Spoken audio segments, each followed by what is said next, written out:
La séance est reprise. L'ordre du jour appelle la discussion de la proposition de loi visant à prévenir le suicide des agriculteurs, présentée par M. Henri Cabanel et plusieurs de ses collègues à la demande du groupe RDSE. Dans la discussion générale, la parole est à M. Henri Cabanel, auteur de la proposition de loi, pour 10 minutes, chers collègues.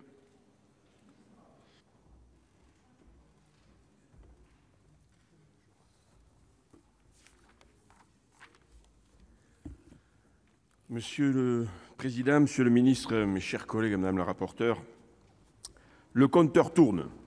Ce compteur, c'est celui des vies arrachées par le sang de la terre, celui du prix non rémunérateur, celui du travail acharné qui ne paye plus, celui de l'aléa qui va tout faire basculer, celui d'un endettement qui vient étouffer la vie de l'exploitant et de sa famille, celui de la peur de recevoir une énième lettre de mise en demeure avant saisie, celui de se voir agressé par des associations. Mais c'est aussi celui d'une perte d'humanité par une administration devenue frileuse qui gère des numéros de dossiers avant de parler à des femmes et à des hommes. Et lentement, c'est le burn-out, sujet tabou de notre société. Le suicide en agriculture, c'est tout cela. Alors que faire, tellement la tâche est lourde? Par quel bout prendre ce fléau? La loi Egalim avait cerné le cœur du problème, le partage de la valeur, un juste prix, à la hauteur des heures de travail, à la hauteur des frais de production. Autour de la table, toutes les parties prenantes avaient acté une méthode de co-construction. Mais la loi du marché a vite repris le dessus.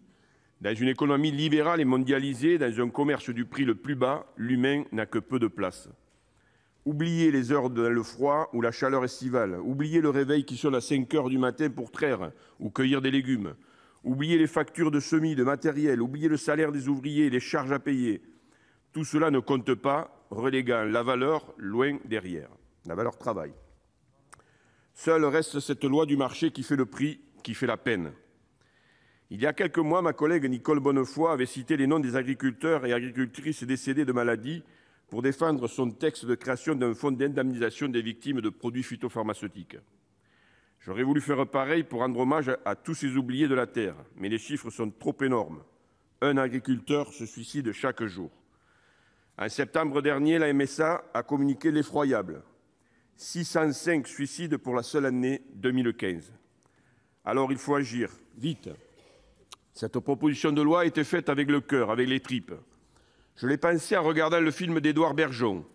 Dans Au nom de la terre, il raconte la vie de son père, Christian, qui s'installe sur l'exploitation familiale en 1979, plein d'espoir et de rêves, et sa lente descente aux enfers jusqu'au jour fatal.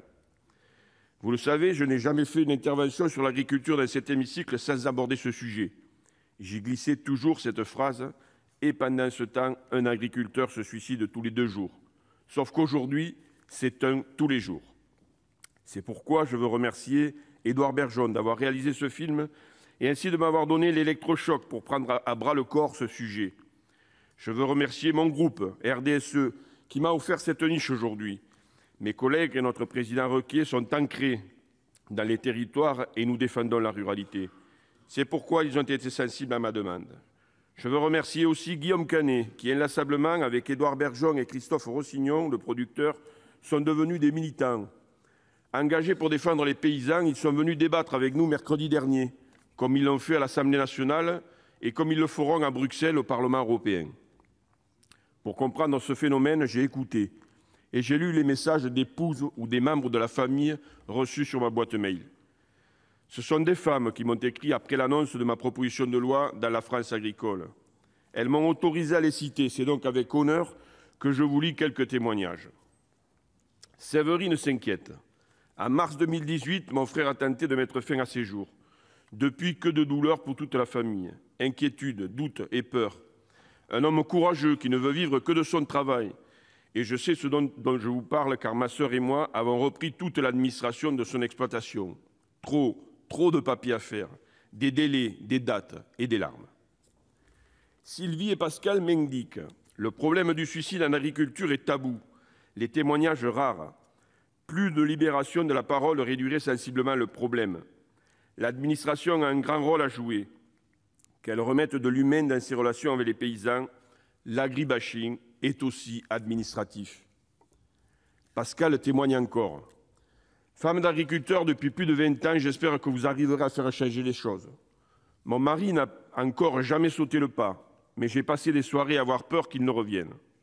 Je prenais mon téléphone. S'il ne répondait pas, je recommençais. Je pense qu'il ne s'est jamais douté de mes peurs, mais elles sont bien là et on est impuissant face à ce mal-être. Aurore, femme d'agriculteur en redressement judiciaire, s'indigne. Il serait bien que cette loi porte le nom de M. Bergeon, ou de sa femme, ou de ses enfants, car ce qu'il faut dire, c'est que la famille est à bout de porter les devoirs, les factures, la comptabilité, les enfants, la maison, son propre travail, et tout le monde survit. Je pense, mes chers collègues, que ces quelques témoignages, le ministère en a des dizaines à votre disposition, posent mieux que de grands discours le problème de fond, la non-rémunération. Le paysan que je suis a abordé sans doute maladroitement ce sujet par un seul prisme, celui de l'endettement et des finances. Même si dans l'exposé des motifs, le suicide y est présenté via des causes multifactorielles, j'ai choisi de placer les banques dans le dispositif de prévention car je reste persuadé qu'elles ont un rôle majeur à jouer. Elles sont au premier plan pour observer les comptes d'exploitation, mais aussi privés, qui virent au rouge. Alors on me rétorque que c'est trop compliqué, qu'on ne peut responsabiliser par la loi des personnels qui sont déjà investis dans des objectifs et des procédures qualité, qu'on ne peut confier cette mission de vigilance à un seul partenaire, que le problème économique n'est pas le seul, que les outils existent déjà depuis 2011, date où le gouvernement de l'époque avait demandé à la Mutualité sociale agricole de s'emparer de la prévention. D'accord, j'entends tout cela, mais le constat est là, froid et effroyable. Il y a encore et toujours plus de suicides d'agriculteurs malgré tous les moyens mis en place. Agri-écoute, opération Sentinelle, services de remplacement, des psychologues, des assistances sociales, et toujours plus de suicides. J'ai interpellé des conseillers juridiques, des agriculteurs. Tous relèvent par exemple une contradiction.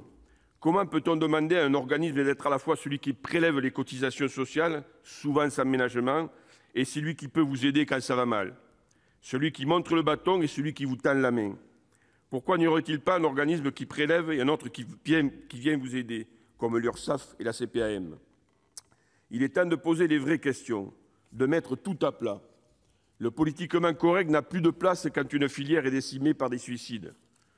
Avec Françoise Férat, la rapporteure de cette proposition de loi, et avec la présidente Sophie Primas, nous avons réfléchi. Pourquoi précipiter un texte face à l'ampleur d'un phénomène qui est ancien, mais qui trouve le débat public et politique pour la première fois aujourd'hui dans cet hémicycle?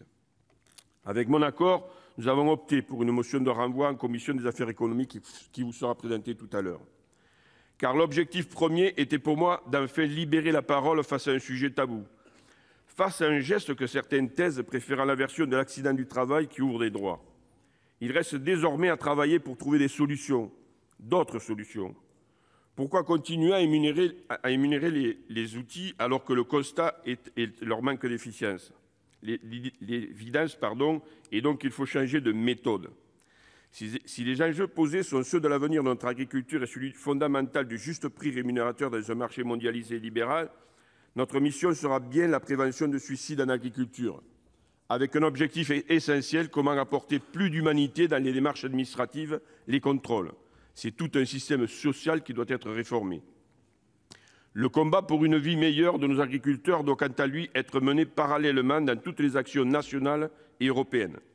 Pour ce faire, nos échanges ne devront pas être clivés par des convictions politiques. La vie de milliers de paysans en dépend. Et on ne peut plus aujourd'hui, dans ce constat dramatique, rester sur des postures tranchées qui nient le désarroi et font offense à la souffrance paysanne. On n'a plus le temps de croiser le fer en opposant les agricultures conventionnelles, bio, haute valeur environnementale, raisonnées, circuits courts. Je vois d'ailleurs avec l'inquiétude les syndicats s'opposer dans un débat stérile sur l'agribashing. Arrêtons les postures d'élus politiques ou professionnels et parlons vraiment avec la voix des paysans. Unissons-nous pour avancer plutôt que de se combattre et ainsi scléroser l'action. Je voudrais conclure avec des paroles de deux femmes. Celle de Médédic Bergeon, la mère d'Édouard, qui, 20 ans après le suicide de son époux, est toujours exploitante et essaie de trouver des solutions. Avec beaucoup de colère contenue, elle énumère des pistes qui pourraient aider les agriculteurs à s'en sortir et à ne pas choisir la mort comme solution ultime. Mettre autour d'une même table les banques, la MSA, les experts comptables pour ensemble discuter en toute confiance et trouver des solutions. Par exemple, simplifier des mesures comme l'année blanche des cotisations sociales et bancaires. Des aides de ménage, de garde d'enfants pour soutenir les femmes dont les maris vivent une période difficile, car les compagnes doivent alors prendre le relais et assurer la multiplication des démarches administratives tout en gérant leur travail et la famille. Bénédicte Bergeon m'a dit une phrase très belle. « On n'arrache pas les pages, on les tourne. » Tournons donc la page et réécrivons la prévention ensemble. Camille Beaurain, veuve à 24 ans, quant à elle, a co-signé un livre avec le journaliste Antoine Jandet, ici présent. Elle y décrit le bonheur d'une vie rurale, puis, là encore, l'inquiétude, la dépression, le premier geste, puis le second qui sera fatal. Dans ce livre, Camille se révolte. Et elle en a le droit. Tu ne t'es pas suicidé, tu as été tué. Tué par tous ceux qui ont voulu profiter de toi. Tué par le manque d'humanité. Tué par les institutions, par tout un système qui a vu en toi un travailleur acharné, créateur de richesses auxquelles tu n'as pratiquement jamais eu accès. Notre monde est devenu fou, il tue les paysans qui l'alimentent. Face à ces mots très durs, nous devons faire face à nos défaillances. Nous sommes tous co-responsables, en nous taisant, en acceptant l'inacceptable, en nous arrangeant de solutions qui ne fonctionnent pas, en ne dénonçant pas un système qui privilégie la dématérialisation et qui oublie l'humain. Car le compteur tourne. Ce soir, en me couchant, pensez qu'il y aura un paysan en moins, et demain un autre, et après-demain encore un autre. Et que notre devoir, c'est que cela cesse. Je vous remercie. La parole est à Madame Françoise Férat, rapporteure de la Commission des affaires économiques pour 10 minutes.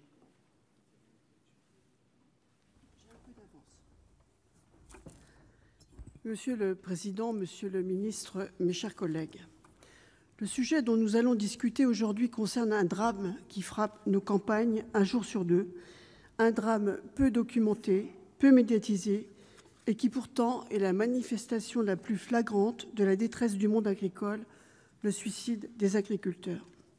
Je tiens sincèrement à remercier notre collègue Henri Cabanel, auteur de la proposition de loi, pour son initiative importante qui permet à notre Chambre de se saisir de cette question. Souvent sont rappelés les chiffres glaçants des disparitions annuelles, comme tu viens de le faire, cher Henri. Il convient désormais de chercher à proposer des solutions.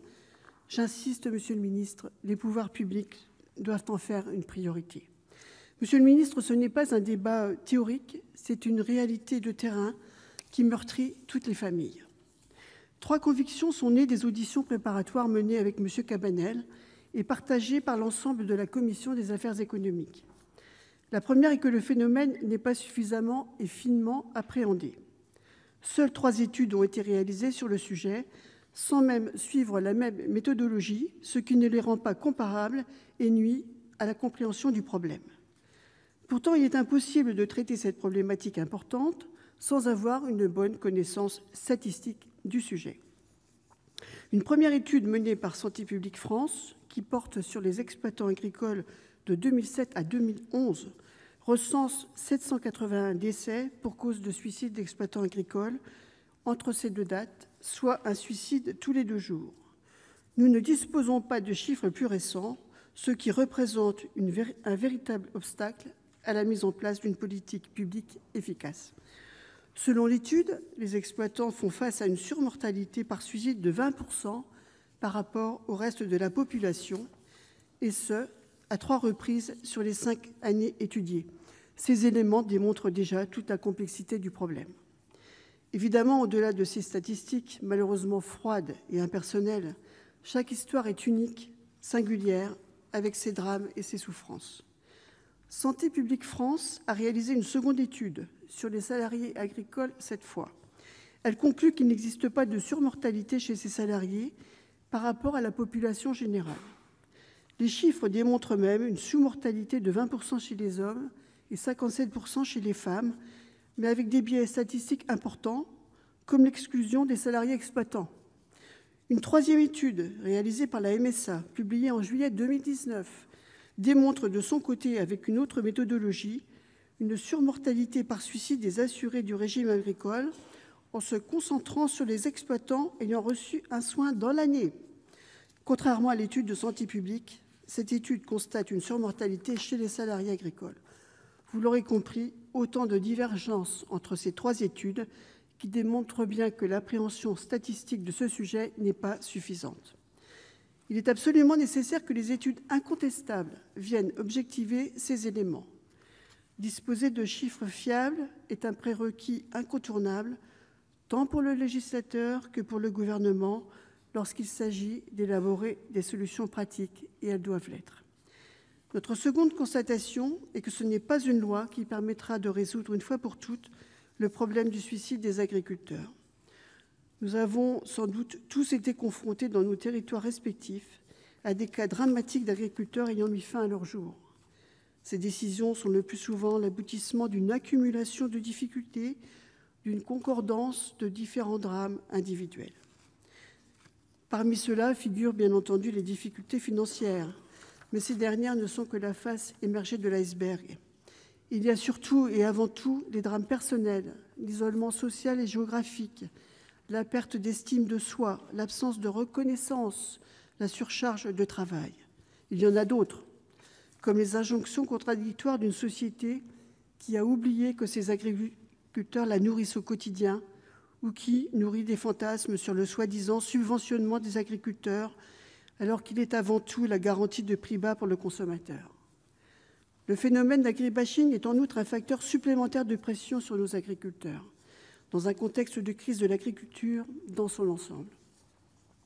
La loi peut être utile pour créer des dispositifs de prévention, les coordonner, les faire connaître, mais l'édiction d'une norme générale par le législateur ne permettra pas de répondre aux défis posés par des centaines de situations individuelles. Chaque cas est singulier. Par exemple, les réactions à adopter en cas de signalement d'un agriculteur en difficulté diffèrent selon que l'alerte a été donnée par l'agriculteur lui-même, de façon volontaire, par ses proches ou par des professionnels en contact avec lui. S'il est nécessaire que la loi intervienne pour déterminer les grands principes, elle devra le faire. Mais cela n'a pas été identifié comme tel dans les auditions. Les actions à mettre en place semblent au contraire relever du terrain, au mieux du pouvoir réglementaire. Notre troisième constatation est qu'il convient de remettre l'humain au cœur des dispositifs préventifs déjà en place. Ils sont nombreux, Agri-Écoute de la MSA, les cellules de prévention disciplinaire et les réseaux de sentinelles, l'aide à la relance de l'exploitation agricole, ex-Agridif. Depuis 2017, des cellules départementales d'accompagnement ont été en outre mises en place, qui rassemblent les principaux acteurs en relation avec les exploitants. Enfin, de nombreux territoires ont fait le choix de solutions intéressantes, comme dans la Marne, avec le dispositif Réagir, qui coordonne les outils de prévention des différents organismes.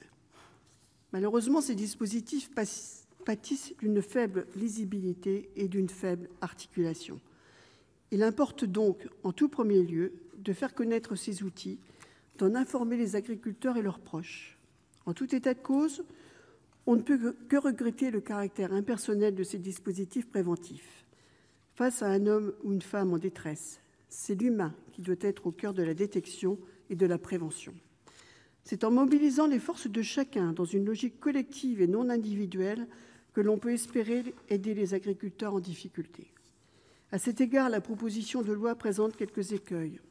Elle crée une obligation pour une banque, en cas de déficit récurrent du compte de l'agriculteur, de l'informer de la nécessité d'alerter les organismes sociaux, puis de le faire après accord du client.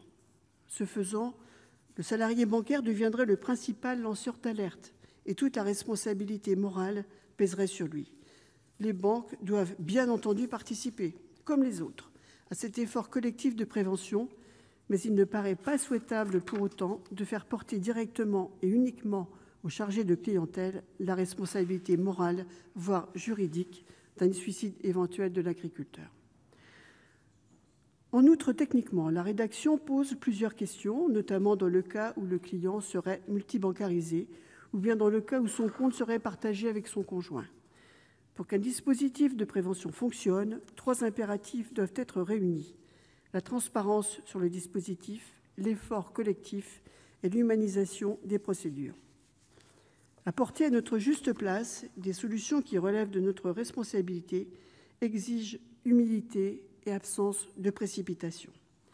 Pour toutes ces raisons, l'ensemble des membres de la Commission des affaires économiques a décidé de ne pas adopter la proposition de loi en l'état précisément dans le but de pouvoir poursuivre et approfondir nos travaux sur le sujet. À l'issue de la discussion générale, vous sera proposé au nom de la commission et en accord avec la proposition de loi, l'adoption d'une motion tendant au renvoi en commission de ce texte. Si vous l'adoptiez, un groupe de travail dédié à ce sujet trop longtemps resté à l'écart du débat public serait parallèlement créé dans la perspective de la production d'un rapport faisant état de la situation et formulant les recommandations qui nous sembleront les plus utiles. En travaillant de façon transpartisane et collégiale, nous aboutirons à un rapport de qualité, à des solutions concrètes pour améliorer les outils de prévention mis en œuvre par l'État. Un problème aussi grave que celui-ci ne peut pas rester sans solution, et j'ai confiance dans la capacité du Sénat à réaliser un travail fin et précis qui permette d'avancer dans la bonne direction sur ce sujet. Notre Chambre représente les territoires. Notre action s'inscrit donc logiquement aux côtés de ceux qui les font vivre. Il n'y a pas de tendance qui soit irréversible ou de drame qui ne puisse être évité. Nos travaux, j'en suis sûre, le prouveront. Et je vous remercie. Merci. La parole est maintenant à M. Didier Guillaume, ministre de l'Agriculture et de l'Alimentation.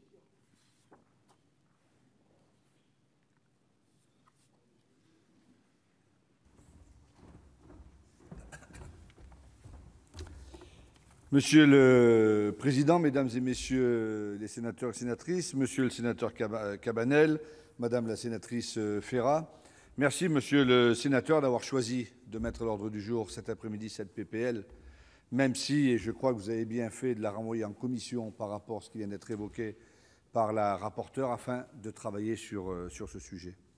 Parce que dans cet hémicycle comme ailleurs, il faut parler de ce fléau qu'est le suicide. Et comment parler du suicide ? Peut-on seulement se figurer ce qui pousse un homme à mettre fin à ses jours, à trouver la vie tellement insupportable que la mort est une délivrance? Cet acte ultime, radical, n'appartient qu'à celui qui le commet. Il faut, je crois, respecter cela, respecter la singularité de ce geste. Le suicide est évidemment un geste individuel, mais il a aussi des causes plus profondes, plus larges, sociales, collectives. Le père de la sociologie française, Émile Durkheim, en a fait la démonstration déjà en 1897 dans son livre fondateur. Émile Durkheim pointait les risques d'un défaut de reconnaissance et d'un délitement des liens sociaux. Je ne voudrais citer qu'une phrase de cet ouvrage. Le suicide varie en fonction inverse du degré d'intégration des groupes sociaux dont fait partie l'individu. Et ça correspond tout à fait à la proposition de loi présentée par votre groupe. Le débat que nous avons aujourd'hui a donc tout son sens. Le suicide, et en l'occurrence le suicide des agriculteurs, relève de l'intime, oui, mais aussi du collectif, évidemment. Notre organisation sociale, certains de nos choix peuvent expliquer en partie le suicide des agriculteurs.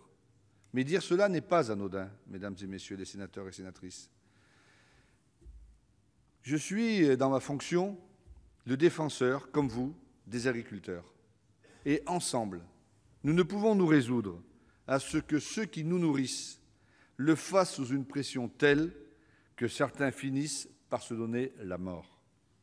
Je ne peux me résoudre, et nous ne pouvons nous résoudre ensemble, à ce que les paysans de France vivent si mal leur travail que certains ne voient d'issue que la mort pour retrouver leur dignité. Le débat que vous provoquez aujourd'hui est un débat salutaire. Plus que cela, il est un débat nécessaire. Il est difficile de parler du suicide, mais nous devons le faire dans cet hémicycle, dans les médias, au cinéma, partout, parce que cette situation ne peut pas être banalisée. Et effectivement, comme vous l'avez souligné, merci à Édouard Bergeon d'avoir réalisé ce film Au nom de la terre, expliquant en cela la vie et la poursuite de ce qui s'est passé et jusqu'au suicide de son père et tout ce qu'il a entraîné.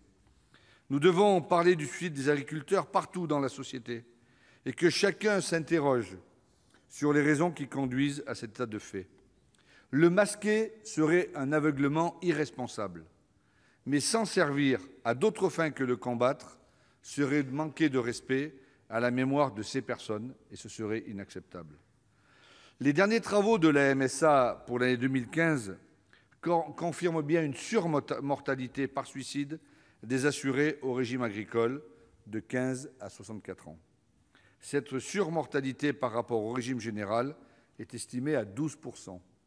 Ces travaux de la MSA nous semblent, au niveau des services du ministère, les plus solides. Mais vous avez raison, Madame la rapporteure, il faut travailler afin que nous parlions de la même chose. Cette étude dénombre, en 2015, nous sommes en 2020 bientôt, 605 suicides d'assurés du régime agricole. Parmi eux, 372 exploitants et 233 salariés agricoles, pour la très grande majorité des hommes. Les taux de décès par suicide progressent jusqu'à 40 ans, puis restent stables, puis ils augmentent nettement chez les plus de 65 ans. C'est plus d'un exploitant par jour qui se donne la mort. Ce chiffre est terrible. Et il faut admettre que nous ne connaissons pas bien les évolutions de ce drame à l'échelle nationale. C'est en ce sens que votre réflexion a toute sa pertinence. Certes, des études ont été réalisées ces dernières années, vous les avez évoquées, mais elles l'ont été avec des méthodes et des échantillons différents, donnant des résultats variables, voire même contradictoires, avec cette dernière étude de la MSA, ce qui ne nous permet pas de regarder tranquillement ce qu'il en est. Les travaux que vous allez mener dans les semaines qui viennent avec votre commission vont permettre, je pense, d'éclairer la société. Nombreux sont ceux qui avaient retenu un suicide tous les 2 jours des travaux précédents. L'honnêteté m'amène à dire qu'aucune étude ne permet d'affirmer une augmentation ou une réduction du nombre de suicides dans le monde agricole ces dernières années. Il faut que nous soyons clairs sur l'ensemble de ces chiffres, et je vous ai donné ceux de la MSA. C'est bien là un chantier important à poursuivre et à améliorer, mieux connaître la situation et son évolution. Malgré ces difficultés à objectiver, beaucoup d'autres indicateurs sont alarmants. 3 560 exploitants ont dû bénéficier d'une aide au répit en 2017. Environ 300 appels par mois au dispositif d'écoute pour les agriculteurs en situation de détresse, le dispositif Agri-Écoute. Les cellules pluridisciplinaires de prévention constituées dès 2012 dans les 35 MSA ont détecté 1654 situations en 2018. Vous entendez ces chiffres? Ils sont énormes. La cellule d'identification et d'accompagnement pour les agriculteurs en difficulté, mise en place par l'État dans plus de 75 départements, en est à 2100 signalements depuis septembre dernier. Affirmer que la faiblesse des revenus et l'endettement sont les seules causes du suicide serait, à mon sens, une simplification qui ne servirait pas notre objectif de mieux prévenir. Mais il ne faut pas réfuter l'évidence. La faiblesse des revenus, le manque de visibilité sereine est certainement la cause principale du désarroi du monde agricole. Le revenu est crucial, mais n'est évidemment pas le seul facteur. Différentes études, là encore, indiquent des conjonctions de facteurs au-delà de la pression financière et de l'endettement, les problèmes interpersonnels dans la famille ou dans le groupement sociétaire, les événements particuliers de vie, etc., les aspects médicaux, les aspects administratifs que vous avez évoqués, et enfin, le temps de travail qui est très, très élevé pour les agriculteurs et les éleveurs. Les études montrent aussi une forte pression sociale, et M. Cabanel l'a évoqué, qui pèse sur les agriculteurs. Il existe un sentiment de honte en situation d'endettement ou de difficulté. Les paysans, eux, ce qu'ils veulent faire, c'est payer leurs fournisseurs rubis sur l'ongle, ne pas avoir de dette. Ils n'aiment pas devoir de l'argent aux gens. Ils sont comme ça, c'est dans leur gène. Et vous qui connaissez très bien le monde rural, vous le savez. Et ils peuvent parfois ne pas accepter d'être endettés. Il existe aussi une pression qui croît, celle de l'attente sociétale qu'a évoquée M. Cabanel tout à l'heure, l'attente d'une transition des modèles agricoles et agroalimentaires. La société leur demande toujours plus et parfois ils sont démunis pour répondre à tous ces chamboulements. Votre proposition de loi, Monsieur le Sénateur, propose des solutions pour prévenir l'acte irréparable. C'est une nécessité d'améliorer cette prévention. Je veux rappeler, si vous me le permettez, ce qui est fait par l'État et par ses partenaires aujourd'hui pour prévenir le suicide. Au travers du plan national de prévention, l'action de l'État est triple. Mieux connaître les données chiffrées, je l'ai évoqué, proposer un dispositif d'écoute pour les agriculteurs en situation de détresse, Agri-Écoute, qui est accessible à tout moment, et créer les cellules de prévention. Le ministère a revu son dispositif et instauré une cellule d'identification et d'accompagnement dans plus de 75 départements. Elle réunit les chambres d'agriculture, les MSA, les centres de gestion, les coopératives, les banques, bien évidemment, elles sont importantes, les DDT, les DDCSPP, les directions départementales des finances publiques, les conseils départementaux et régionaux. Elle garantit la confidentialité de l'agriculteur et elles ont déjà reçu, je le disais, plus de 2000 signalements. Mais il existe d'autres dispositifs d'identification, ceux de la MSA, ceux de l'association Solidarité Paysans et tous les réseaux qui sont créés, comme le réseau Agi Sentinelle, porté par Alice et COP de France, animé par l'Institut de l'élevage. L'État se mobilise aussi une fois que l'agriculteur en difficulté est identifié. Le ministère a développé une aide à l'audit global de l'exploitation agricole qui vise à établir un bilan de la situation technique, économique, financière et sociale de l'exploitation. Cela se fait en concertation avec l'agriculteur. Pour les difficultés économiques, une aide à la relance de l'exploitation agricole, l'AREA, qui permet un maintien de la restructuration, un suivi techno-économique sur la durée, est en place. Pour les exploitants en situation de burn-out, l'aide au répit est soutenue financièrement par l'État. Elle est ouverte à tous les agriculteurs. Tous ces dispositifs sont en place et ont été revus ces dernières années afin d'améliorer cette prévention qui est absolument indispensable. Madame la rapporteure, vous avez proposé une motion de renvoi en commission et je crois que cela permettra de conforter cette réflexion. Et nous attendons beaucoup du Sénat et de la réflexion que vous mènerez pour nous aider à travailler. Cette décision est sans aucun doute la bonne. Nous pouvons collectivement, ensemble, progresser en connectant mieux tous les acteurs consulaires, syndicaux, associatifs, bancaires, États, médecins, acteurs sociaux, des gens engagés. C'est le gage d'une identification précoce, car tout le monde nous le dit, c'est par l'identification précoce que l'on peut prévenir. Nous devons ensuite continuer à libérer la parole en communiquant et débattant du sujet du suicide dans le monde agricole. Ce sujet est délicat. À la campagne, on n'aime pas évoquer ces sujets, mais il semble que ce soit important. Troisièmement, il nous faut simplifier et rendre plus lisibles les acteurs de proximité susceptibles d'aider un agriculteur. Et aujourd'hui, il y a une marge de progression assez sensible. Néanmoins, nous devons dépasser la logique de guichet et systématiser, comme certains le font, la logique de démarche d'agriculteurs en difficulté. Nous devons aussi travailler sur le suivi des personnes ayant tenté de se suicider. Nous pouvons améliorer aussi l'offre de formation et la sensibilisation des acteurs. Enfin, nous devons améliorer notre compréhension sociale et nos statistiques sur la question du suicide. L'analyse approfondie, la mobilisation de tous les acteurs est pour moi la clé de la réussite. Votre travail en commission y contribuera. Dans le cadre de ce que vous allez mener ici dans le travail, le Premier ministre a souhaité confier une mission à un parlementaire, particulièrement sur le sujet du suicide. Cette mission sera soutenue par les inspections du ministère de l'Agriculture et de la Santé. Cette mission, en relation avec le travail que vous avez mené, en relation avec ce que fait le ministère de l'Agriculture, devra nous permettre d'avoir une analyse approfondie, de nous mettre d'accord sur les chiffres. Les chiffres ne sont que des chiffres, ils ne sont pas essentiels. On ne parle pas de statistiques, de pourcentages, vous l'avez dit. On parle d'hommes et de femmes, on parle d'êtres humains. On parle de femmes et d'hommes qui aiment leur métier, qui travaillent et qui arrivent à la fin, au bout du bout, à commettre l'acte irréparable.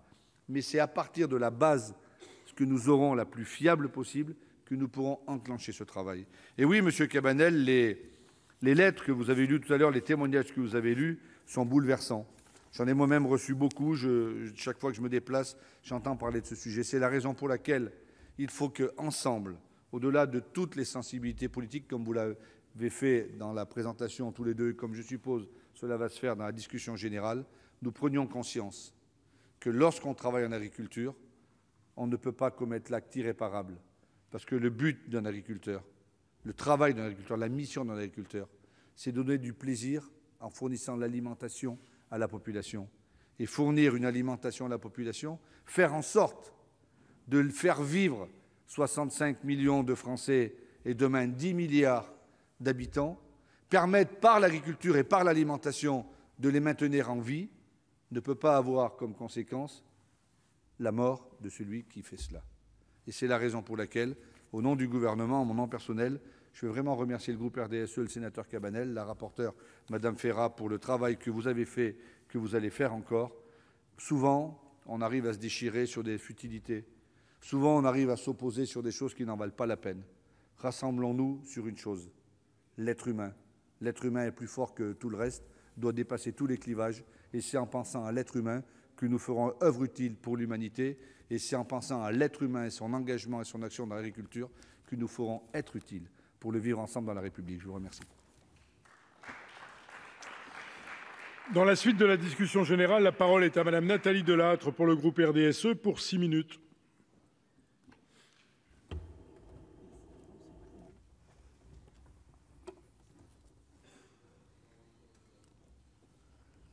Monsieur le Président, Monsieur le Ministre, mes chers collègues, c'est un sujet particulièrement sensible que mon groupe a décidé de porter aujourd'hui dans cet hémicycle du Sénat. Au détour du travail législatif que nous menons régulièrement ici, en direction du secteur agricole, nous évoquons de plus en plus systématiquement la détresse morale que vivent beaucoup d'agriculteurs et qui peut malheureusement conduire certains d'entre eux à mettre fin à leur jour. Sur le terrain, dans nos terroirs, dans nos villages, lequel d'entre nous n'a jamais été confronté à cette tragédie humaine? Aussi, je remercie mon collègue Henri Cabanel de l'avoir formalisé à travers une proposition de loi visant à prévenir le suicide des agriculteurs. Sans prétendre, par ce texte, à trouver dès aujourd'hui la réponse à un phénomène complexe, nous nous devons d'ouvrir ce débat pour jeter les bases d'un travail collectif autour de la question du suicide au sein du monde agricole et voir ensemble ce qui pourrait relever de notre responsabilité de législateur.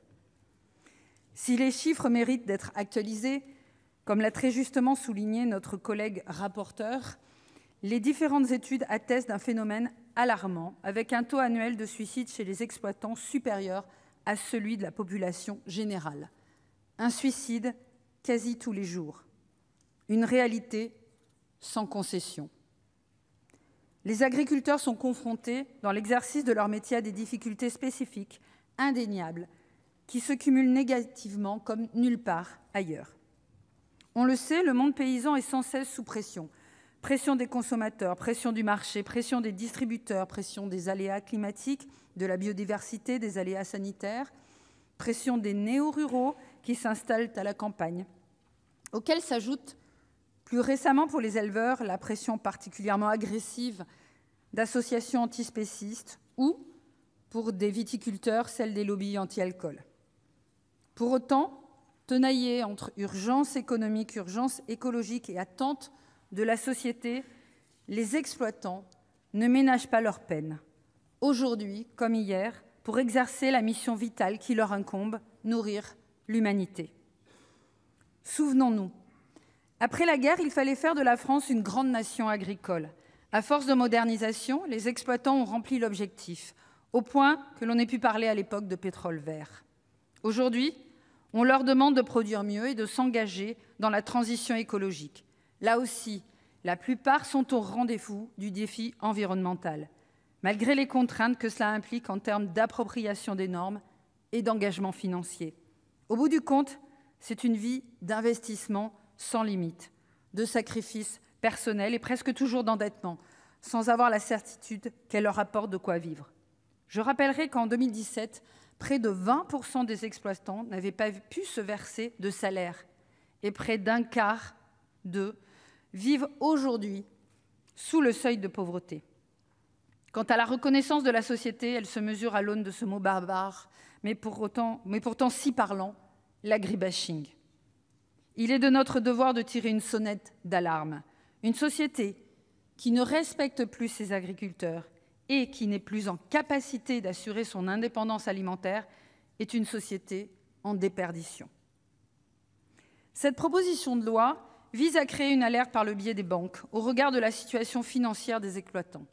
Certes, ce n'est bien entendu pas suffisant pour appréhender toutes les situations. Toutefois, mon collègue Henri Cabanel l'a souligné, les services du ministère de l'Agriculture ont observé un lien prépondérant entre endettement et suicide.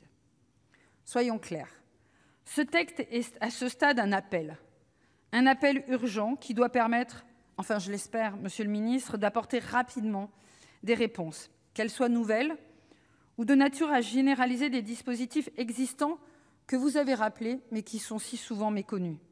Sinon, le retour de manivelle sera encore plus violent. En attendant la perspective d'un examen du texte plus poussé en commission, il est indispensable de poursuivre au Sénat notre travail plus général de soutien au monde agricole et s'attaquer ainsi aussi aux causes profondes des situations de détresse. Comme je l'ai déjà évoqué, il est essentiel d'accompagner les mutations demandées au secteur pour que celles-ci soient économiquement supportables. À cet égard, nous attendons avec impatience l'évaluation de la loi Égalim, en particulier de ces dispositions censées améliorer les revenus des agriculteurs. Il faut également se battre pour maintenir les moyens de la PAC. Je pense aussi à l'assurance récolte, qu'il serait souhaitable d'améliorer, comme le souligne la proposition de résolution sur ce sujet que nous avons déposée avec mes collègues Yvon Collin et Henri Cabanel. Enfin, au-delà du soutien que l'on doit porter à l'activité, je n'oublie pas non plus ce qu'il nous faudra regarder pour rompre la solitude dans laquelle sont plongés des milliers d'hommes et de femmes sur nos territoires, rompre l'isolement du monde rural, de ces hautes terres où la solitude a rouillé l'herbe, pour reprendre quelques mots de Jean Giono.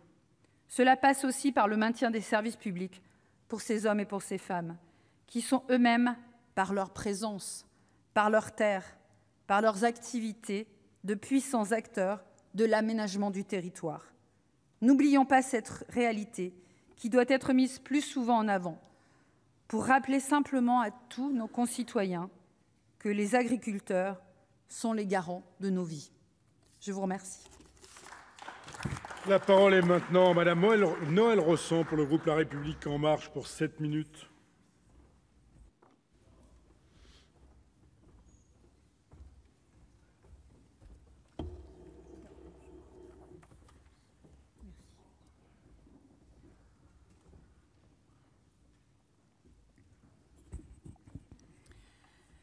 Monsieur le Président, Monsieur le Ministre, Madame la rapporteure, mes chers collègues, nous sommes invités aujourd'hui à nous prononcer sur la PPL visant à prévenir le suicide des agriculteurs, non sans émotion. Nous avons tous en tête ces chiffres terribles. Un agriculteur se suicide tous les 2 jours en France.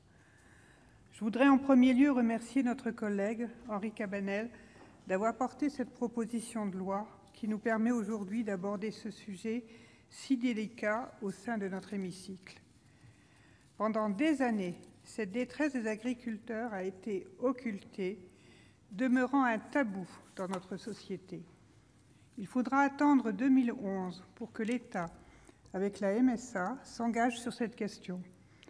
La Caisse centrale de la MSA a ainsi été chargée d'élaborer, par Bruno Le Maire, alors ministre de l'Agriculture, de mettre en œuvre un programme national d'action afin de recueillir des données chiffrées sur la réalité du suicide chez les exploitants et les salariés agricoles. Répondre aux alertes de détresse, accompagner, orienter, suivre ces personnes en détresse, tels sont les axes aujourd'hui à suivre. Toutefois, il est impossible de prétendre traiter cette problématique sans avoir une bonne connaissance des différentes dynamiques qui mènent un individu à des pensées noires et qui le poussent, in fine, à passer à l'acte. Certes, nous pouvons présumer que ces drames sont intimement liés à la situation financière du défunt. En effet, on observe une proposition bien plus grande de suicides d'agriculteurs dans les filières les moins rémunératrices ou durant les périodes où les prix de vente de ces mêmes filières sont les plus bas. Je pense tout particulièrement aux éleveurs bovins, laitiers et allaitants. Mais il est bien entendu très réducteur de résumer le problème des suicides au seul problème financier. Le sujet est complexe. Méfions-nous des raccourcis. Les agriculteurs font face aux risques économiques de leur métier, au surendettement et aussi aux aléas de la vie, comme la solitude ou la maladie. La pression exercée sur eux est aussi un facteur à prendre en considération. Nous ne le répéterons jamais assez. Il faut que l'agribashing cesse. Cette proposition de loi entend apporter une solution de prévention pour éviter ces suicides. Elle vise à améliorer le système de détection des personnes en situation de fragilité dans le monde agricole, en instaurant un repérage ciblé des personnes à risque en fonction de leur niveau d'endettement ou de leurs difficultés financières et en plaçant les établissements bancaires au cœur du dispositif d'alerte, premiers au courant de ces situations. Sensibiliser les banques sur cette question, en les obligeant à repérer les difficultés d'un client agriculteur et à l'orienter vers un accompagnement social et psychologique, est une mesure dans le bon sens. Elle rejoint l'action menée par le gouvernement dans la prévention du risque psychosocial et de l'épuisement professionnel. Je connais, Monsieur le ministre, votre engagement sur le sujet. L'instauration d'une visite médicale annuelle pour les agriculteurs avec un médecin de travail est également une bonne chose. Elle doit faire l'objet d'une concertation avec les partenaires sociaux concernés. Nous savons que ces drames ont des causes hétérogènes, mais ne nous leurrons pas. Si nous nous préoccupons aujourd'hui de la dimension financière, bien qu'elle ne doit pas être dissociée du reste, c'est bien en augmentant la rémunération de nos agriculteurs les plus en difficulté, en leur permettant de vivre dignement de leur activité, que nous permettrons peut-être des améliorations significatives. En vérité, mes chers collègues, aucune loi ne permettra de résoudre une fois pour toutes le problème du suicide en général et celui des agriculteurs en particulier.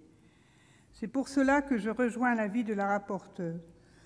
Nous devons prendre le temps de mieux étudier et de comprendre ce phénomène, je dirais plus loin, ce désastre, dans sa complexité, pour explorer toutes les pistes et apporter, autant que possible, des idées permettant d'améliorer la prévention.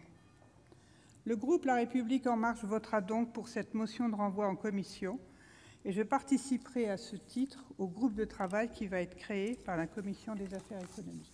Je vous remercie. Merci. La parole est à Monsieur Fabien Gay pour le groupe communiste républicain citoyen écologie pour 6 minutes maximum.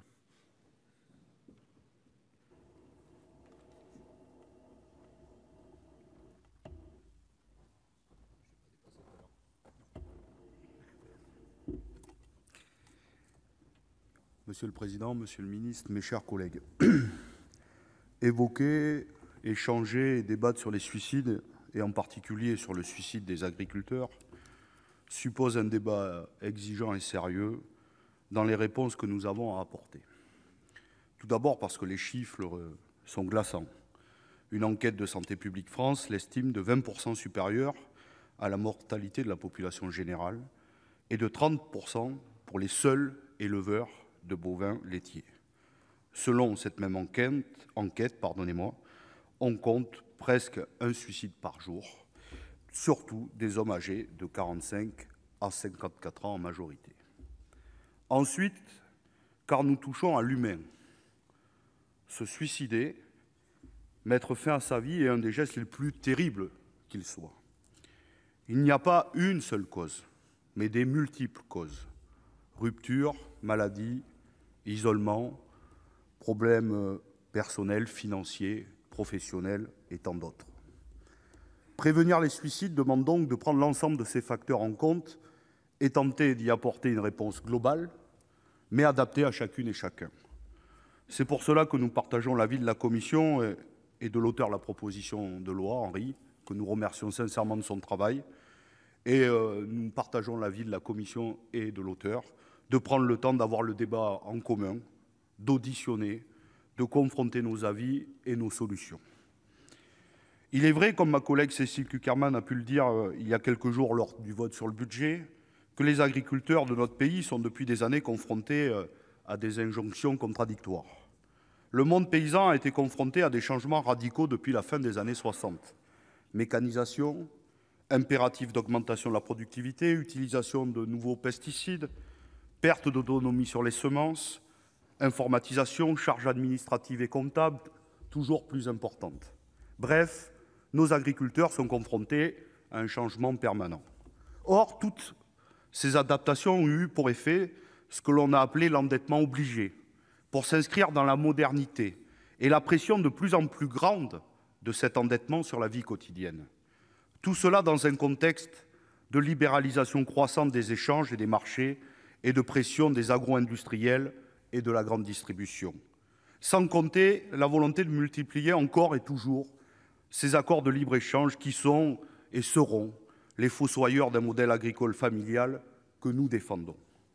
Que dire encore de l'envolée des prix du foncier, de la défiance que suscite cette profession parmi une population qui ne veut plus de pesticides, qui refuse la malbouffe et qui est de plus en plus sensible aux scandales sanitaires et environnementaux, souvent à juste raison. Ainsi, les agriculteurs sont pris en tenaille. D'un côté, il y a les remboursements des emprunts et le coût exorbitant des produits pesticides, accompagné d'une sorte de captivité des agriculteurs face aux entreprises phyto, comme nous avions pu le dénoncer dans la loi Egalim. De l'autre côté, il y a les prix tirés vers le bas par la grande distribution, prix qui ne permettent plus de vivre décemment. Il est insupportable de se dire qu'aujourd'hui, ces hommes et ces femmes qui nous nourrissent vendent leur production à perte et n'arrivent même pas à se payer un SMIC alors qu'ils travaillent 7 jours sur 7, plus de 10 heures par jour. Tout cela pour subir encore au final un niveau de retraite indécent après une longue vie de dur labeur. À cet égard, et sans polémique, comment ne pas rappeler aujourd'hui que votre gouvernement a empêché l'adoption de notre proposition de loi revalorisant les pensions de retraite agricoles en utilisant la procédure du 44.3, alors même qu'elle avait été adoptée à l'unanimité à l'Assemblée nationale et qu'elle faisait ici l'unanimité sur ces bancs. Une proposition de loi simple qui aurait pu avoir pour effet immédiat la garantie d'une retraite des exploitants agricoles à 85% du SMIC. Et Dieu sait qu'avec 85% du SMIC, on ne vit pas. Comment ne pas rappeler qu'il s'agissait alors, comme aujourd'hui, de répondre à une urgence sociale, celle des retraités agricoles qui ne peuvent plus vivre dignement. En effet, comment parler de dignité quand le niveau de revenu se situe entre 700 et 800 € en métropole et se réduit parfois à seulement 100 € dans nos territoires ultramarins? Comment peut-on vivre avec moins que le seuil de pauvreté et moins que le minimum vieillesse? Et puis, il y a la culpabilité parfois, face aux enjeux environnementaux, face à l'agribashing, le sentiment d'une profession stigmatisée, incomprise d'un monde urbain et non plus reconnue comme essentielle pour notre sécurité, notre souveraineté alimentaire. Je rappelle tous ces éléments car c'est en prenant en compte tous ces facteurs que nous pourrons travailler efficacement ensemble à prévenir les suicides dans le monde agricole. Enfin, nos agricultrices et agriculteurs vivent dans ce qu'on appelle les zones blanches. Alors que toutes les politiques accélèrent la métropolisation en concentrant les lieux de pouvoir, de savoir et économique dans des grandes métropoles, ceux qui vivent en ruralité ont l'impression d'être abandonnés. Les écoles ferment, les services publics fuient les uns après les autres, les centres-bourgs se dévitalisent et l'essence nécessaire pour se déplacer, car il n'existe aucun transport public, coûte de plus en plus cher. Quand il faut mettre 1 heure de voiture pour se rendre en ville, pour aller se faire soigner, ou parcourir plus de 25 km pour aller chercher une baguette de pain, le sentiment d'abandon et d'injustice est renforcé. C'est donc là aussi les politiques d'austérité publique qui sont à questionner et l'égalité territoriale à exiger pour nos territoires ruraux au même titre que nos quartiers populaires et nos territoires ultramarins. Les gouvernements successifs portent la responsabilité de cette souffrance sociale. Et le vôtre, malgré les promesses de la loi Egalim, n'a rien fait, bien au contraire, pour enrayer cette spirale mortifère.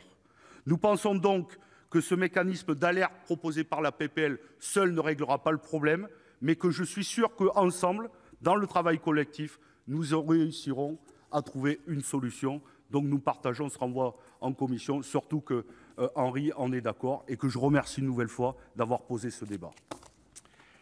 La parole est à monsieur Jean-Paul Émorine pour le groupe Les Républicains pour 5 minutes.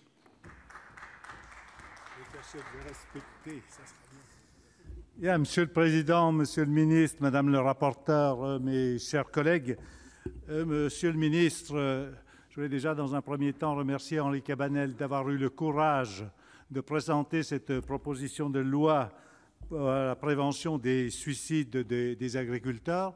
Je crois que c'est une réalité que vous reconnaissez, Monsieur le Ministre, mais cette réalité, elle s'appuie quand même par rapport à des hommes et des femmes qui aujourd'hui sont passionnés de ce métier et à un niveau de formation exceptionnel.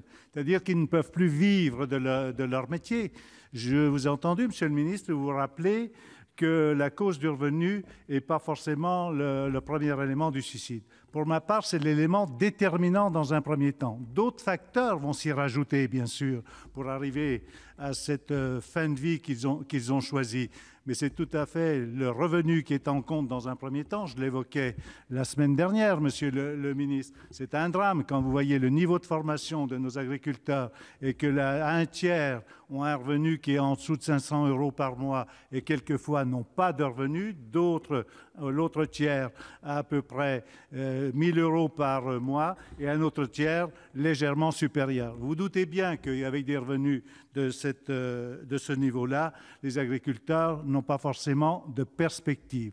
Je crois qu'aujourd'hui, ce qu'ils ont besoin, les agriculteurs, c'est d'espérer. Vous évoquez, Monsieur le ministre, les négociations qui ont lieu à l'heure actuelle dans le cadre de la loi Egalim. Je compte sur vous, Monsieur le ministre, pour donner de l'espoir et établir des prix de vente qui prennent en compte les coûts de production, mais aussi un revenu décent pour les agriculteurs de notre pays. Et pour ce qui concerne les procédures qui sont à mettre en place, je vous entends dire qu'il y a dans 75 départements où les procédures sont en place. Il n'y a pas si longtemps que ça, Monsieur le ministre. Moi, il se trouve que j'ai une expérience professionnelle en agriculture de plus de 42 ans, qu'au niveau du Parlement, ça fait quand même plusieurs décennies que j'y siège. C'est la première fois que nous parlons du suicide en agriculture. Et tout à l'heure, quand Henri Cabanel rappelait le film Au nom de la terre, je vous ai rappelé, Monsieur le ministre, c'est un film qui remonte aux années 1998-1999. Et pour avoir siégé dans des commissions d'agriculteurs en difficulté, il n'y avait pas un suicide par jour. Il y avait des cas exceptionnels, comme vous avez pu voir dans ce film-là. Donc aujourd'hui, je pense, Monsieur le ministre, qu'il faut prendre en compte cette problématique. C'est une problématique humaine que nous n'avons jamais vue depuis des décennies. Et à partir de là, je crois que la solution, c'est de pouvoir laisser de l'espoir au niveau du revenu. Alors sur les procédures, Monsieur le ministre, je pense que c'est au service de l'État de prendre l'initiative. Les DDT, les DDP, puisque dans les DDP, vous avez les services vétérinaires. Et quelquefois, vous avez des problèmes sanitaires au niveau des élevages qui aggravent la situation. Après ça, c'est la Caisse de mutualité sociale agricole, c'est bien sûr les coopératives, c'est bien sûr les banques, mais aussi c'est les organismes de comptabilité. Je pense que c'est au service de l'État de concentrer l'ensemble de ces services pour pouvoir donner une réponse rapide, mais surtout alerter les services de l'État dans le cadre de résultats comptables. Vous savez, quand quelqu'un, depuis plusieurs années, n'a pas de revenus, on se doute bien qu'il y a quand même des problématiques qui sont liées, bien sûr, à l'endettement, aux dettes de court terme. Et je pense que c'est à ce moment-là où l'agriculteur perd espoir dans sa situation d'exploitant. Alors, Monsieur le ministre, j'ai entendu les conclusions de notre rapporteur qui s'oriente vers un renvoi en commission. C'est un sujet très délicat, mais il faut réagir très vite aujourd'hui par rapport à ces situations et nous comptons sur vous. La parole est à Monsieur Franck Menonville pour le groupe Les Indépendants pour 6 minutes.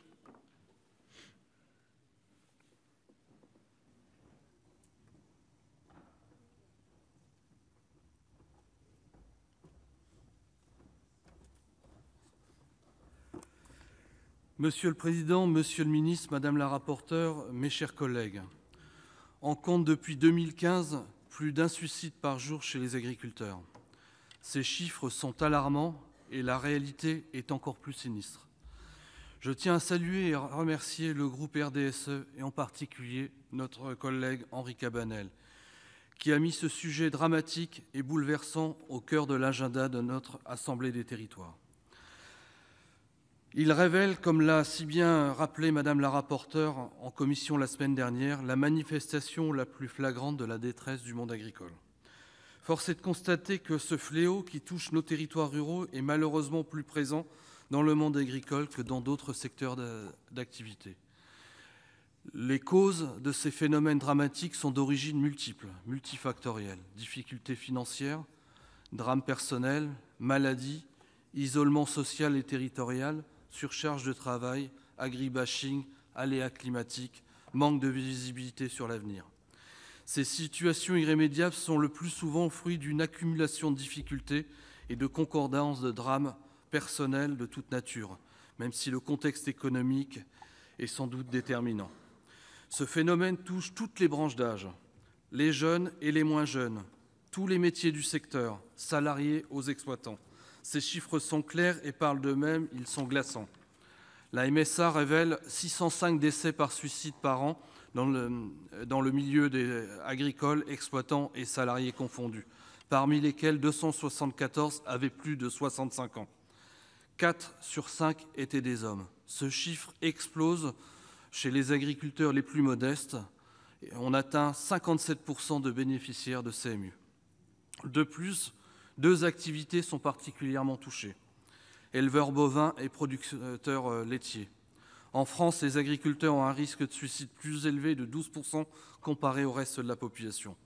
Pour agir efficacement contre ce fléau dramatique, il faut préalablement, et vous l'avez dit Madame la rapporteure, vous l'avez dit Monsieur le Ministre, objectiver ces chiffres, les analyser, identifier précisément les causes.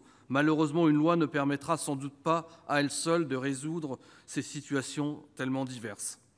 De multiples leviers sont donc à actionner afin de proposer une solution concrète et complète aux agriculteurs de notre pays. Je pense d'ailleurs que les actions les plus efficaces à mettre en place relèvent du terrain. Il est néanmoins impératif que ces initiatives fassent l'objet de davantage de visibilité, car force est de constater qu'aujourd'hui, les dispositifs locaux sont encore trop mal connus, ce qui est dommageable pour leur efficacité. Dans mon département de la Meuse, la Chambre d'agriculture a mis en place un numéro vert. Ce dispositif permet une orientation vers des personnes formées et des entités compétentes en fonction des besoins, qu'ils soient économiques, de santé ou autres. Le travail d'accompagnement se fait ensuite en coopération avec les acteurs en présence, Chambre d'agriculture, MSA, État notamment avec la DDT, les banques bien sûr, et tous les autres acteurs nécessaires.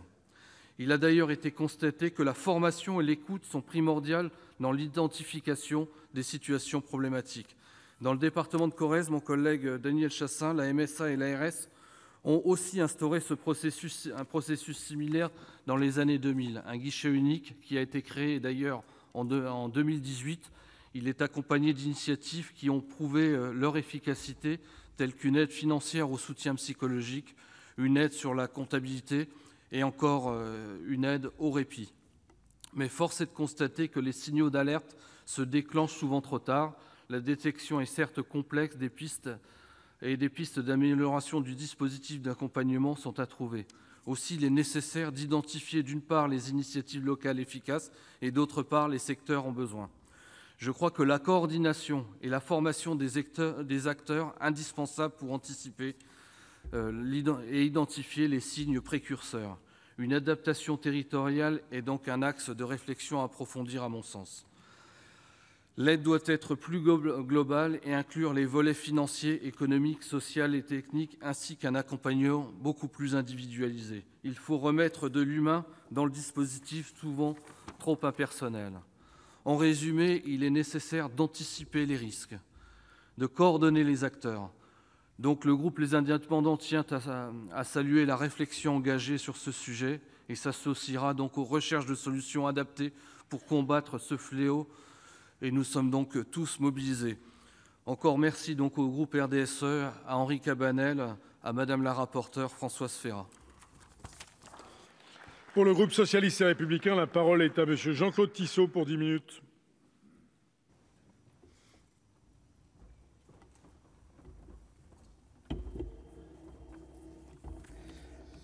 Monsieur le Président, Monsieur le Ministre, Monsieur le Sénateur Henri Cabanel, Madame la rapporteure, chers collègues.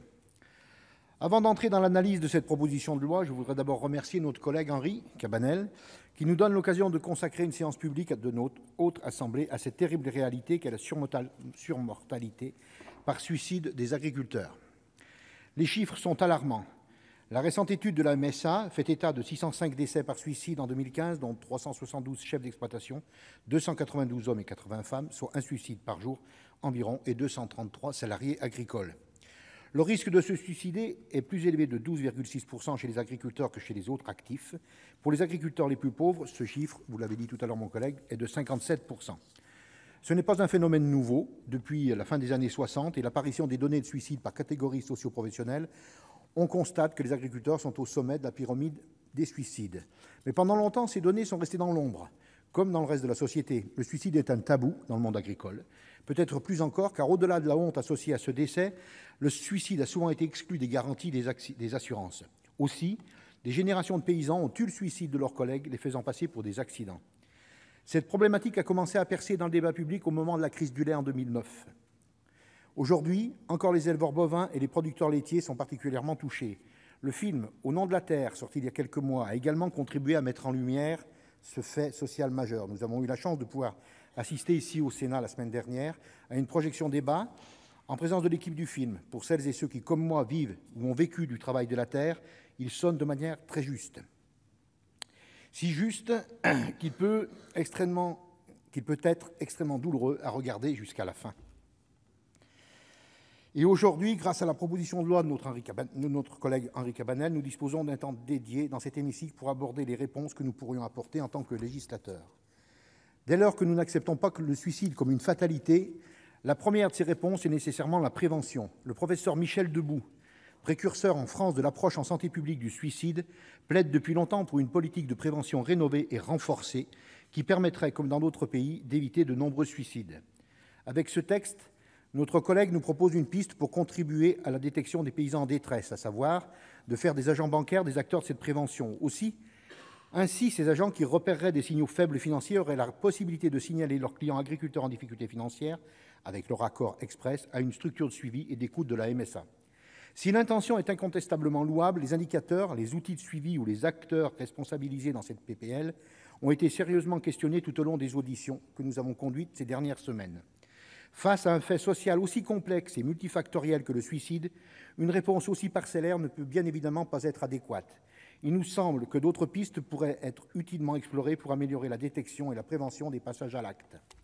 Au-delà, il nous paraît fondamental de pouvoir intervenir à un niveau structurel pour lutter efficacement contre le suicide des agriculteurs.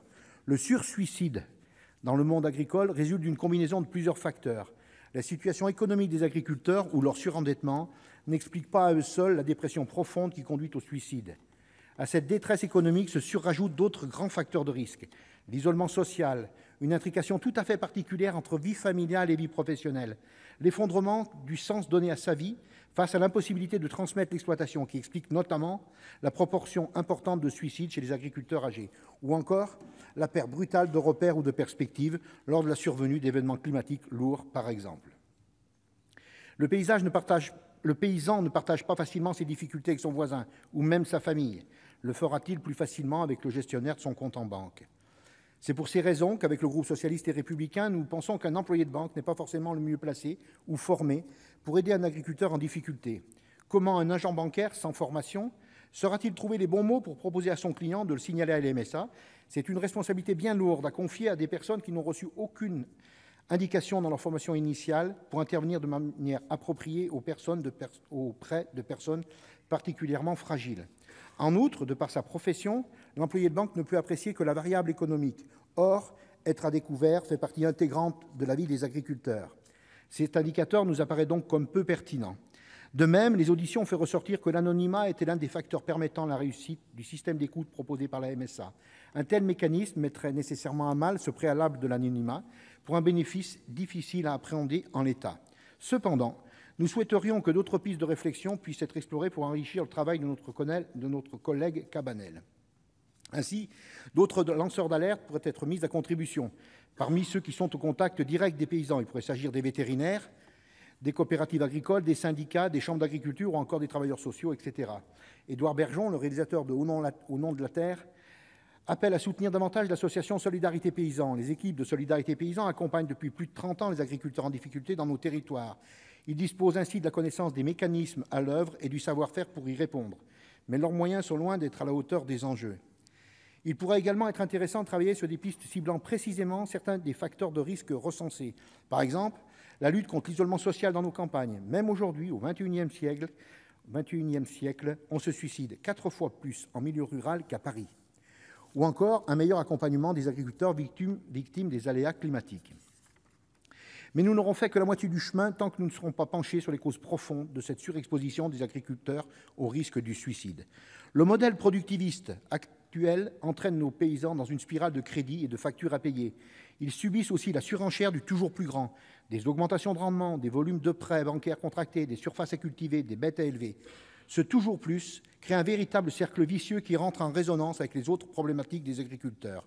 Or, cette spirale financière et économique entraîne également l'épuisement moral et physique. En effet, si les surfaces et les nombres de têtes croissent, les bras manquent, tandis que les factures et les dettes s'accumulent. Contrairement à ce qui est martelé, ce n'est pas l'agri-bashing qui pousse les paysans au suicide, mais le modèle d'agriculture productiviste. Aussi, l'évolution du modèle agricole vers un mode de production raisonné et raisonnable permettrait non seulement de préserver notre planète, mais aussi le bien-être au travail de nos agriculteurs. Cette proposition de loi permet donc de mettre la question du suicide des paysans à l'ordre du jour de nos travaux. Elle ouvre l'occasion de mener un véritable travail parlementaire. Cependant, le texte tel qu'il a été écrit ne permet pas d'embrasser l'ensemble des enjeux économiques, sociaux et structurels qui sont au cœur du mal-être des paysans. En tant que parlementaires, nous devons construire un système plus complet de réponse à ce fait social inacceptable.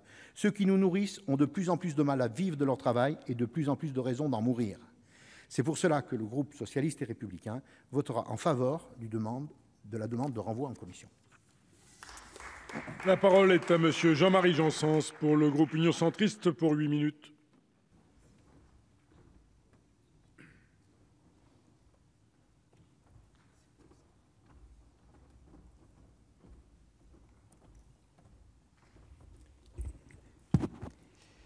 Monsieur le Président, Monsieur le Ministre, Mesdames et Messieurs, mes chers collègues, Jean Giono, grand poète de la terre et des paysans, disait que l'essentiel n'est pas de vivre, mais d'avoir une raison de vivre. Cette raison de vivre, de trop nombreux agriculteurs français semblent l'avoir perdue. Chaque année, des centaines d'entre eux commettent l'irréparable. Tous les jours, un agriculteur se suicide en France. Un chiffre glaçant qui souligne l'urgence qu'il y a à agir pour prévenir le suicide dans le secteur agricole. Les raisons du malaise paysan sont aussi profondes que multiples. Les causes les plus visibles sont souvent d'ordre financier. C'est cet axe qu'a choisi notre collègue Henri Cabanel pour proposer une réponse pragmatique et parer à l'urgence. Nous ne nous voilons pas la face. La question des revenus agricoles est majeure et notre modèle économique agricole français nécessite d'être repensé en profondeur. Trop peu d'agriculteurs vivent décemment du fruit de leur travail. Dans la plupart des domaines et filières, les revenus s'avèrent particulièrement étoilés de la qualité et de la quantité de travail fourni. Car oui, mes collègues, on est paysan 7 jours sur 7, 365 jours par an. Cette réalité, je la connais pour être né dans une ferme et avoir exercé le beau métier d'agriculteur-éleveur pendant plus de 40 ans. Au long de ces années, j'ai vu le système changer, évoluer et prendre au pied les agriculteurs français. Cela a commencé par la transformation de notre agriculture sur le domaine agro-industriel américain dans les années 60. La France des 30 glorieuses a demandé à ses agriculteurs de produire toujours plus vite, sur des surfaces toujours plus grandes et souvent en monoculture. Ce gigantisme et cette course à la productivité ont obligé certains agriculteurs à s'endetter, à entrer dans une spirale du « marche ou crève ». À cela est venue s'ajouter la politique agricole commune, une bonne idée qui s'est petit à petit transformée en cercle vicieux. Il est indispensable de le rappeler. À l'origine, la PAC était conçue pour permettre aux consommateurs d'avoir accès à des produits agricoles de qualité à bas coût. Aujourd'hui, le système s'est transformé en une épée de Damoclès pour beaucoup de nos agriculteurs, pris en tenaille entre une exigence de qualité très élevée et une guerre des prix intenables. La question financière ne touche pas que les agriculteurs actifs, elle concerne également les travailleurs agricoles, aux chômeurs et les retraités. Dans ce même hémicycle, j'ai interpellé le gouvernement, comme beaucoup d'autres de mes collègues, sur la question de l'assurance chômage des agriculteurs. La seule réponse a été « plus tard ». De même pour les petites retraites. Mais plus tard, c'est trop tard. Combien de nos agriculteurs touchent à peine 400 € de retraite par mois? Même pas l'équivalent du RSA pour toute une vie de travail et d'effort, c'est inacceptable.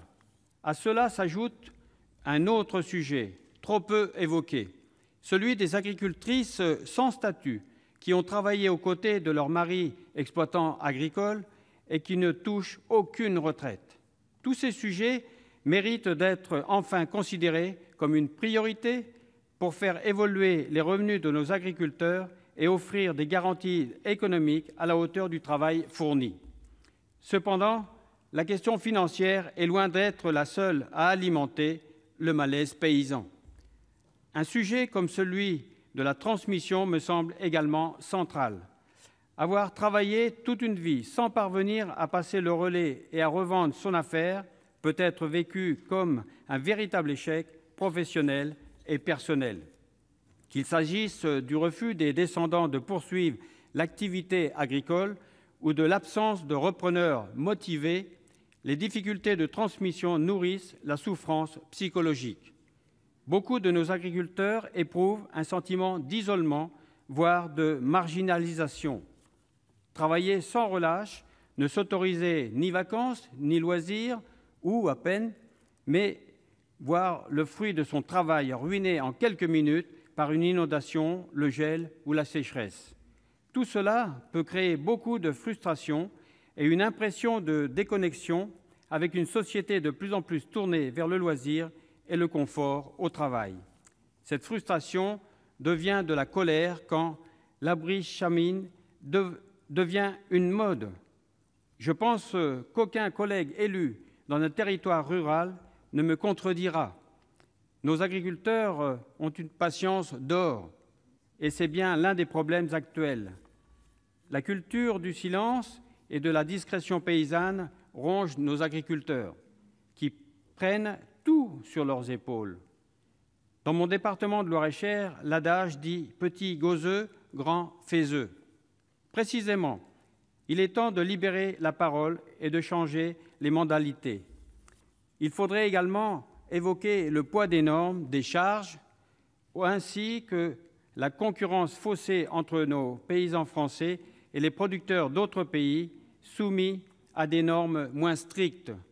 Le sentiment d'injustice ressenti par beaucoup d'agriculteurs ne peut que renforcer l'impression d'être déconsidérés, voire méprisés. Mon but n'est pas d'établir une liste à la Prévert des raisons du malaise, mais de partager mon expérience en tant qu'ancien éleveur et élu du terrain. Ceci afin d'alimenter la réflexion que nous engageons ensemble aujourd'hui. La proposition de loi de notre collègue est un point de départ indispensable pour avancer enfin sur ce sujet. Je tiens à saluer le remarquable travail d'Henri Cabanel, auteur de la proposition de loi, et de ma collègue Françoise Férat, rapporteur du texte, qui ont avancé avec intelligence, humilité et humanité sur ce sujet particulièrement difficile. Avec l'esprit de dialogue et d'ouverture qui est le sien, le Sénat saura poser les bonnes questions, et je l'espère, apporter des réponses à la hauteur de cet enjeu de société majeur. Je conclurai mon propos en soulignant que la détection des situations de détresse et la prévention du suicide des agriculteurs doivent s'accompagner d'un suivi sur le long terme. Accompagner nos agriculteurs, c'est aussi les aider à se reconstruire, à se reconvertir parfois et à dessiner des perspectives d'avenir motivantes. Cela ne sera possible qu'en brisant l'isolement de nos paysans et en unissant les forces et les compétences du plus grand nombre. L'agriculture est notre bien commun. Je vous en remercie à tous. La parole est à Mme Pascale Gruny pour le groupe Les Républicains pour 5 minutes maximum.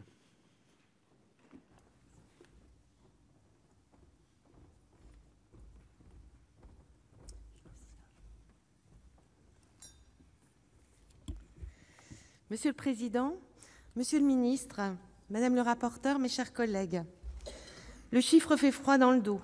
Tous les 2 jours, en France, un agriculteur met fin à ses jours. Derrière ce geste irréparable, il y a bien sûr parfois des raisons personnelles, mais il y a toujours le malaise qui ronge depuis plusieurs années l'agriculture française. Le monde paysan va mal. Les difficultés financières et les problèmes de trésorerie touchent aujourd'hui toutes les filières ou presque. Le revenu moyen des agriculteurs est nettement inférieur au SMIC, pour une moyenne de 54 heures travaillées par semaine. Et combien d'entre eux vivent en dessous du seuil de pauvreté ? Le suicide est souvent l'acte ultime d'un homme ou d'une femme ayant tout tenté pour sauver son exploitation en vain. À ce sentiment d'échec peut s'ajouter l'isolement social, la surcharge de travail, mais aussi le phénomène d'agribashing, véritable guerre d'usure psychologique contre le monde agricole. Cette pression supplémentaire sur la profession est d'autant plus insupportable que certains médias semblent davantage prêter attention aux pratiques totalitaires de certaines associations qu'aux graves difficultés des agriculteurs. Comment comprendre qu'un jour de tempête de neige, ils soient considérés comme des héros parce qu'ils sont les premiers à dégager nos routes et que le lendemain, ils soient montrés du doigt, pour ne pas dire jetés en pâture, lorsqu'un problème sanitaire ou environnemental ressurgit dans le débat public ?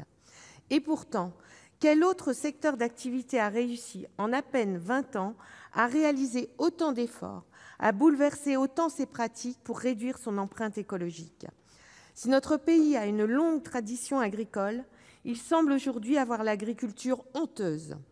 Pourquoi n'entend-on jamais que l'agriculture représente 7 milliards d'excédents commerciaux, qu'elle assure une économie locale et un entretien des espaces naturels que personne ne pourrait faire à sa place ? Si beaucoup d'agriculteurs sont aujourd'hui désespérés, c'est qu'ils se sentent abandonnés. Abandonnés par la Commission européenne qui, avec l'accord implicite du président de la République, envisage de baisser de 15% le budget de la PAC. Abandonnés aussi par le gouvernement qui, malgré des états généraux de l'alimentation lancés en grande pompe, n'a toujours pas réglé la question des marges et des revenus agricoles. Nos agriculteurs n'en peuvent plus des discours officiels de fausse compassion et des opérations de communication. Ce qu'ils attendent, ce sont des actes forts et réels. Ils attendent l'arrêt de l'inflation de normes déconnectées des réalités du terrain. Ils attendent un gouvernement qui les défend au niveau européen et qui se bat pour redonner une préférence claire à nos produits agricoles.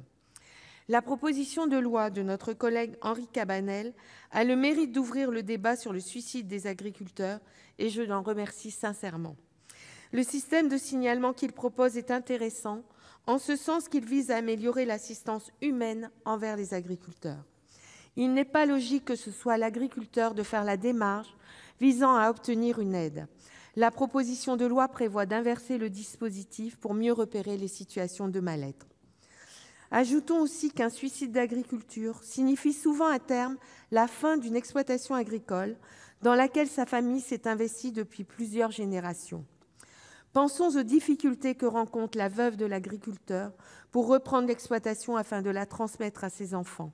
À la souffrance du deuil s'ajoute la solitude face à une administration souvent aux abonnés absents. La longueur des procédures, parfois plus d'1 an, pénalise les familles lorsqu'il s'agit par exemple de débloquer les comptes ou d'obtenir une décision du juge des tutelles pour l'avenir des enfants. Sur les solutions à apporter, soyons réalistes. Une loi seule ne permettra pas de résoudre définitivement le problème. Le sujet est si vaste, si complexe. Voilà pourquoi, comme vous, Madame le rapporteur, j'estime qu'il est sage de renvoyer ce texte en commission. Ne pas voter ce texte aujourd'hui ne signifie pas que nous nous désintéressons du sujet. Bien au contraire, nous pensons que la gravité du phénomène oblige à élargir la réflexion et à prendre le temps qui s'impose pour en appréhender la complexité et apporter les meilleures solutions. Nous pourrions d'ailleurs élargir la réflexion aux chefs d'entreprise qui connaissent eux aussi un taux de suicide important, phénomène que j'avais mesuré avec mon collègue Stéphane Artano lorsque nous avons rendu notre rapport sur la santé au travail. Mes chers collègues, on a longtemps cru que la ruralité protégeait du suicide, que la souffrance au travail était un problème des villes. Ce n'est plus vrai. Chaque suicide d'agriculteur est un cri de désespoir qu'il faut entendre. Ce sujet doit mobiliser l'ensemble de la communauté nationale parce que nous sommes tous concernés. Si l'on veut manger encore demain des produits sains qui ne viennent pas de l'autre bout du monde, nous avons besoin de nos agriculteurs. Leur bien-être au travail doit donc être une préoccupation majeure. Je me réjouis que le Sénat, par cette proposition de loi, montre une nouvelle fois la voie à suivre. Qui n'a jamais connu de près un suicide doit comprendre la détresse de la personne et ensuite de sa famille. Un accompagnement pour chacun est indispensable. Et permettez-moi d'avoir une pensée pour mon petit frère. Merci. La parole est à Monsieur Vincent Segouin pour le groupe Les Républicains pour 4 minutes.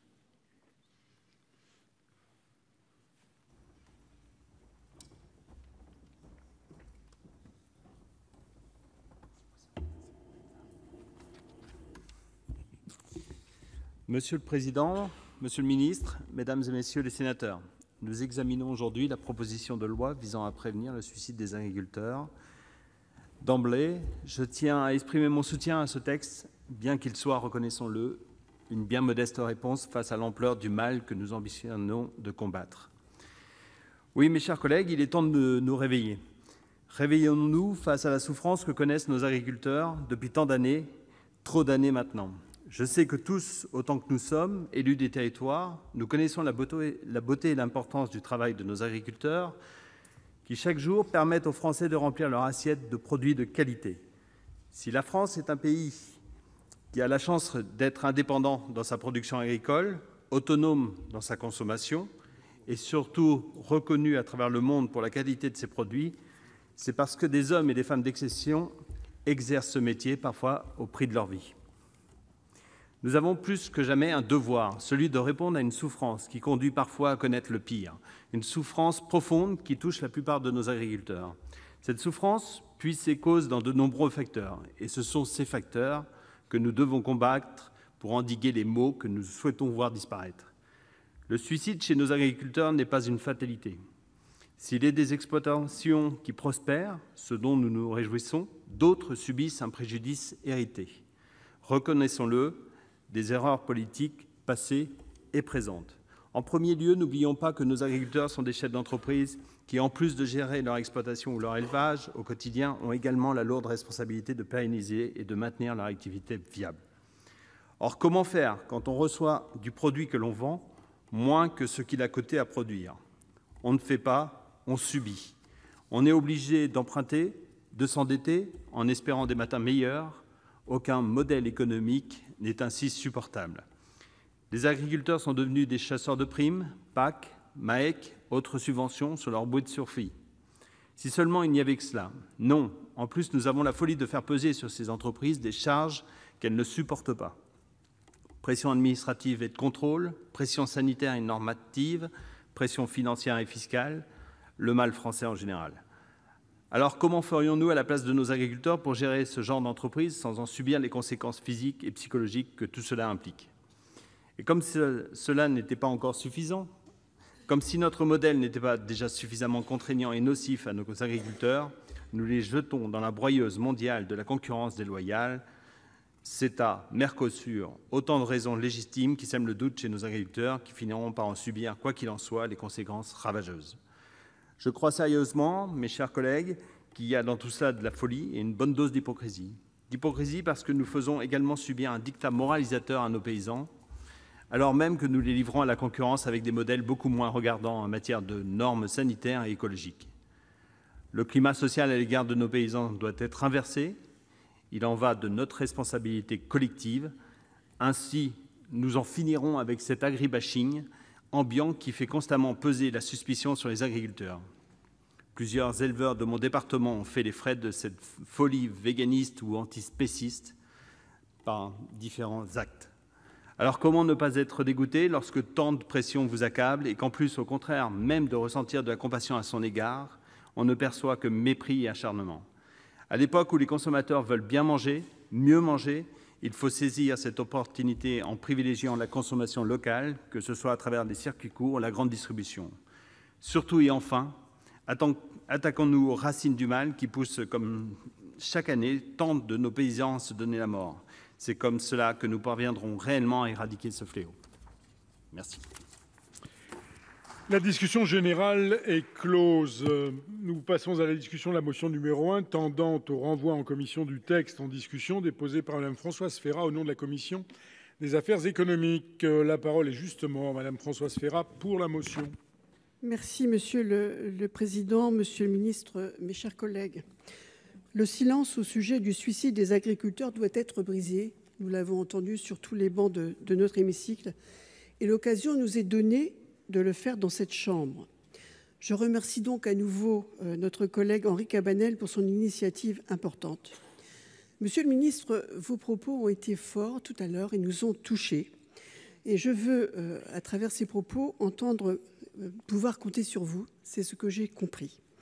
Ainsi que je l'ai souligné, le suicide d'un agriculteur est l'aboutissement d'une accumulation complexe de facteurs, d'un ensemble de pressions, de drames, de craintes, d'injonctions contradictoires, de sentiments de déconnexion, d'absence de reconnaissance morale et financière. Il y a autant de combinaisons de causes qu'il y a de décès, ce qui limite d'autant la possibilité de légiférer sur le sujet. En outre, la connaissance même de cette problématique n'est pas assurée. Trop peu d'études ont été réalisées et leurs conclusions sont souvent divergentes. Nous ne pouvons pas édicter de normes à partir de données aussi parcellaires et incomplètes.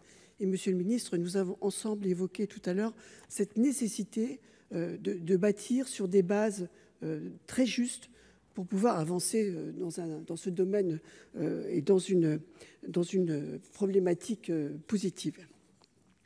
La loi risquerait au mieux de n'aborder qu'une petite partie du problème, au pire de se révéler inapplicable sur le terrain et d'engendrer beaucoup de déceptions. Il faut donc commencer par mieux connaître et comprendre ce phénomène. Nous en sommes d'accord. Certes, des dispositifs d'identification et de prévention existent, mais ceux-ci sont bien souvent peu coordonnés entre eux, voire pas du tout. Ils sont souvent mal connus des agriculteurs ou de leurs proches. Des marges de progression existent donc en la matière, qui devront impérativement accorder une place centrale à l'humanisation des procédures. N'oublions pas qu'un agriculteur qui commet l'irréparable, c'est un agriculteur qui se sent profondément seul et qui n'effectue généralement pas la démarche d'aller signaler et exposer sa situation au pouvoir public. Traiter ce sujet implique de l'humilité face à la situation et du temps pour mener un travail transpartisan de qualité de terrain. C'est pour se donner ce temps nécessaire que la Commission des affaires économiques vous propose l'adoption de cette motion. Si elle était adoptée, la Commission créera dans la foulée un groupe de travail transpartisan sur les moyens mis en œuvre par l'État en matière de prévention, d'identification et d'accompagnement des agriculteurs en situation de détresse. Nous nous sommes engagés, n'est-ce pas, Monsieur Cabanel, à mener ce travail avec détermination et une écoute humaine indispensable. Travailler le sujet dans toute sa complexité, de façon transpartisane et collégiale, permettra d'aboutir, j'en suis sûre, à un rapport de qualité qui proposera des solutions concrètes. Je reprends vos propos, Monsieur le ministre. Vous nous avez dit « rassemblons-nous sur l'être humain ». Une phrase importante.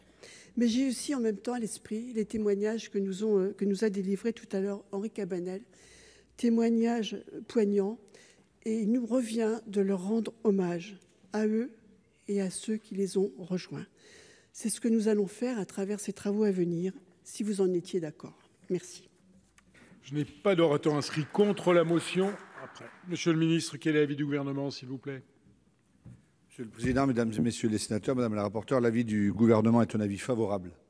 Et je dois dire qu'après cet excellent débat que nous avons vécu, je salue à nouveau le sénateur Cabanel, après l'intervention que vient de faire la rapporteure, le Gouvernement et le ministère de l'Agriculture et de l'Alimentation et tous les services sont à votre entière disposition pour travailler ensemble à essayer d'aller de l'avant. Je vous remercie. Alors, en explication de vote, la parole est à Monsieur Labbé. Oui, merci Monsieur le Président, Monsieur le Ministre, mes chers collègues. Il s'agit ici d'un sujet particulièrement sensible et complexe où se mélangent des aspects intimes, personnels et profondément humains et des questions de politique globale sur notre modèle agricole et commercial. Il est donc important que le Sénat se penche de manière approfondie sur cette question. À mon tour, je voudrais saluer et remercier notre collègue Henri Cabanel pour son travail et le fait d'avoir mis à l'ordre du jour cette lourde thématique. Comme il l'a rappelé, les chiffres sont lourds. La situation est donc urgente et dramatique, et si le texte présenté aujourd'hui n'est pas véritablement finalisé, il n'en est pas moins important car il permet d'amorcer le travail, d'alerter sur ce sujet sensible et surtout de briser le tabou qui l'entoure encore trop souvent. Il sera également important de replacer cette thématique dans une réflexion plus globale sur le modèle agricole. Comment rémunérer au prix juste les agriculteurs et rééquilibrer un rapport de force inégal entre l'agroalimentaire et la grande distribution. Comment maintenir le budget de la PAC et faire en sorte qu'il soit réparti de façon plus juste entre les agriculteurs? Comment accompagner et donner aux agriculteurs les moyens de faire évoluer leurs pratiques pour aller vers des modèles de production plus résilients, plus rémunérateurs, plus vertueux et plus en phase avec les attentes de la société? Comment améliorer les relations des agriculteurs avec les institutions, en particulier dans des situations humaines complexes? Enfin, des acteurs de terrain comme l'association Solidarité Paysans, qui a été citée tout à l'heure par Monsieur le ministre, parviennent, via un accompagnement humain, à faire reprendre pied à de nombreux agriculteurs en difficulté, potentiellement exposés à des risques de suicide. Ils souffrent pourtant souvent d'un manque de moyens, et ce malgré le fait que l'essentiel de leur activité soit exercé par des paysans bénévoles, le plus souvent retraités. Le lien humain et la solidarité rurale sont essentiels pour faire face à cette problématique. Toutes ces thématiques ne peuvent donc pas être écartées de la question du mal-être dans nos campagnes. Alors moi aussi, je vais saluer ce renvoi en commission au nom du groupe RDSE. Vous annoncez la mise en place d'un groupe de travail, c'est une bonne chose, il faut se donner le temps et les moyens. J'irai même au-delà, si Henri Cabanel le souhaitait, que notre groupe demande une véritable mission commune d'information sur ce sujet avec les moyens et la puissance du Sénat. Ce serait un très bon signe, je vous remercie. Goulet a la parole. Monsieur le Président, Monsieur le Ministre, Madame le rapporteur, j'écoutais le débat de mon bureau et il a vraiment eu un niveau très important et je dirais aussi un niveau émotionnel qu'on n'a pas l'habitude d'avoir sur ces bancs. Et je voulais évidemment soutenir le renvoi en commission, vous dire que dans le département de l'Orne, le conseil départemental est aussi un acteur puisqu'il aide les agriculteurs sur les implantations, les jeunes agriculteurs, les transmissions, comme tous les départements.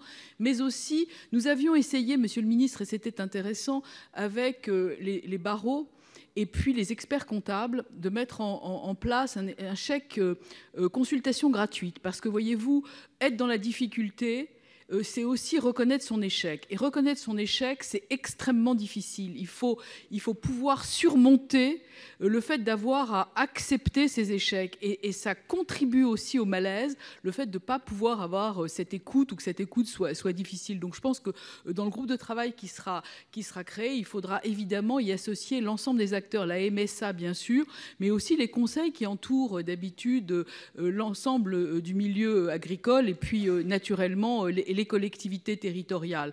Donc moi j'ai plutôt envie de dire à notre collègue Cabanel bravo, et j'ai aussi envie de nous interroger chacun d'entre nous pour nous demander pourquoi on le fait si tard.